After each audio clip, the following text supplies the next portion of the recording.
আস্থার জায়গা হলো ব্যাংক, যেখানে আমরা স্ত্রী না বলি, মা ভাই না বলি, ছেলে মেয়েকে না বলি, আমরা ব্যাংকে আস্থার জায়গা মনে করি, আস্থার বাজার মনে করছি। সে জায়গায় আমরা টাকা রেখেছি।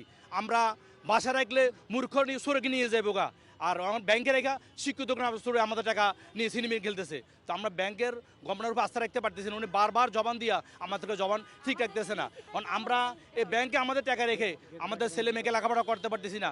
আমার মা অসুস্থ, আমি চিকিৎসা করতে পারতেছি না। আমার বাবা অসুস্থ, আমি চিকিৎসা করতে পারতেছি না। আমার ছেলের টিউশনি পাওয়ান দিতে পারতেছি না। তারপর আমার ছেলেকে খাতা কলম কিনে দিতে পারতেছি না। আমার টাকা আমি ব্যাংকে রেখা আমি আজকে ব্যাংকে ধারে ঘুরি। ব্যাংকে গেলে বাংলাদেশ ব্যাংক থেকে নিষেধ করছে আমাকে টাকা দিতে পারবে না। তো বাংলাদেশ ব্যাংক যদি আপনাকে নিষেধ করে টাকা দেওয়ার জন্য, তো বাংলাদেশ ব্যাংক তো সব, বাংলাদেশ ব্যাংক আপনার লাইসেন্স দিয়েছে, বাংলাদেশের ব্যাংকের কথা সব চলে। আর বাংলাদেশ ব্যাংক গভর্নর যেটা বলবে সেটাই। গভর্নর বারবার বসে আমাদের পাওনা টাকা আমাদেরকে দিতেছে না। আমরা চাই অতি শর্তে আমাদেরকে বারবার এভাবে জবান না দিয়া আমাদেরকে রোড ম্যাপ করে দাও, আমাদের টাকাটা কবে দিবে, কিভাবে দিবে।